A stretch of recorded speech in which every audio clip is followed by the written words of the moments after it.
List বেরোবার আগে দিলীপদার বাড়িতে গেছিলাম, কারণ কি আমি আমার শীর্ষ নেতৃত্ব আমাদের সম্মানীয় গৃহমন্ত্রী অমিত শাহজি আমাকে গতকাল ফোন করে বলেছিলেন, খবরটা দিয়েছিলেন যে আমি মেদিনীপুরে দাঁড়াতে চলেছি। এবং কিছুক্ষণ আগে সন্ধ্যাবেলায় আমার সর্বভারতীয় সভাপতি জেপি নাড্ডাজিও আমাকে ফোন করেন এবং বলেন যে তোমাকে লড়তে হবে, জিততে হবে। এবং আমি আসানসোল থেকে ফিরেই প্রথমেই দিলীপদার বাড়িতে যাই, দিলীপদার আশীর্বাদ নিই এবং দিলীপদার সব রকম ভাবে তিনি আমাকে প্রতিশ্রুতি দিয়েছেন যে তিনি পাশে আছেন, সবসময়তেই ছিলেন। যখন জয়েন করেছি 1 বছর কোনো দায়িত্ব ছিল না, 2019 থেকে 20 দিলীপদাই ছিলেন। 20তে মহিলা মোর্চার সভানেত্রী হই, তারপর বিধায়িকা হই, জেনারেল সেক্রেটারি হই। পার্টি আমাকে অনেক দিয়েছেন এবং যে শীর্ষ নেতৃত্ব অমিত শাহজি ফোন করে বলেন, নাড্ডাজি ফোন করে বলেন, আমার মতো কার্যকর্তার কাছে ওর থেকে বেশি আর কিছু পাওয়ার নেই, টিকিটও দরকার ছিল না, ওনাদের ফোনটাই যথেষ্ট। সুতরাং আমি কি বলবো, আমি প্রিটি ওভারওয়েলমড যে এই মুহূর্তে দাঁড়িয়ে যে আমার মতো একজন সিটিং বিধায়ককে পার্টি ভেবেছে যে আমি কেপেবল এনাফ যে মেদিনীপুরের মতো জায়গায় আমি লড়বো, জিতবো।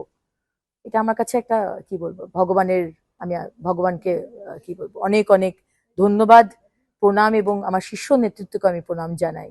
আমার প্রেসিডেন্ট ডক্টর সুকান্ত মজুমদার, আমার এলওপি শুভেন্দু অধিকারী মহাশয়, আমাদের অমিতাভদা, সতীশজি, আমাদের ওজিএস, এবং আমাদের 4 জন যে অবজারভার, সুনীল বানসালজি, মঙ্গল পান্ডেজি, অমিত মালভিয়াজি, আশা লাকড়াজি, যেরকম গাইড হয় না, পিএইচডি করতে যেরকম গাইড থাকে, আমাদের পার্টিতে এরা হচ্ছে আমাদের গাইড।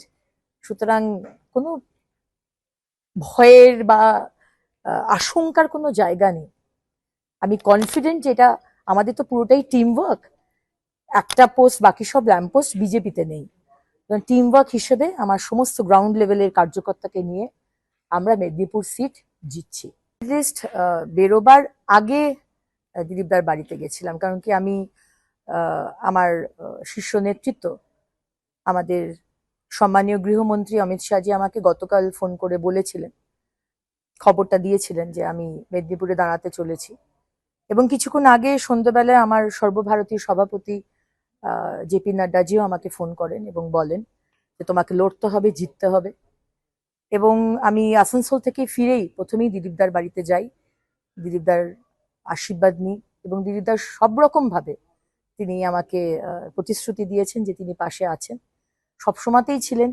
যখন জয়েন করেছি 1 বছর কোনো দায়িত্ব ছিল না, 2019 থেকে 20 দিলীপদাই ছিলেন।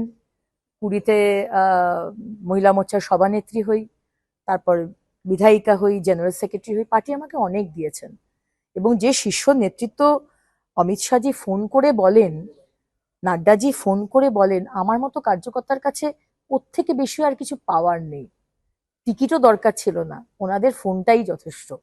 সুতরাং আমি কি বলবো, আমি প্রিটি ওভারওয়েলমড যে এই মুহূর্তে দাঁড়িয়ে যে আমার মতো একজন সিটিং বিধায়ককে পার্টি ভেবেছে যে আমি কেপেবল এনাফ যে মেদিনীপুরের মতো জায়গায় আমি লড়বো, জিতবো।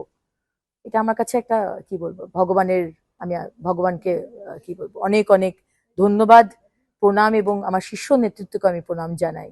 আমার প্রেসিডেন্ট ডক্টর সুকান্ত মজুমদার, আমার এলওপি শুভেন্দু অধিকারী মহাশয়, আমাদের অমিতাভদা, সতীশজি, আমাদের ওজিএস, এবং আমাদের 4 জন যে অবজারভার, সুনীল বানসালজি, মঙ্গল পান্ডেজি, অমিত মালভিয়াজি, আশা লাকড়াজি, যেরকম গাইড হয় না, পিএইচডি করতে যেরকম গাইড থাকে, আমাদের পার্টিতে এরা হচ্ছে আমাদের গাইড। সুতরাং কোনো ভয়ের বা আশঙ্কার কোনো জায়গা নেই। আমি কনফিডেন্ট যে এটা আমাদের তো পুরোটাই টিম ওয়ার্ক, একটা পোস্ট বাকি সব ল্যাম্প পোস্ট বিজেপিতে নেই। টিম ওয়ার্ক হিসেবে আমার সমস্ত গ্রাউন্ড লেভেলের কার্যকর্তাকে নিয়ে আমরা মেদিনীপুর সিট জিতছি।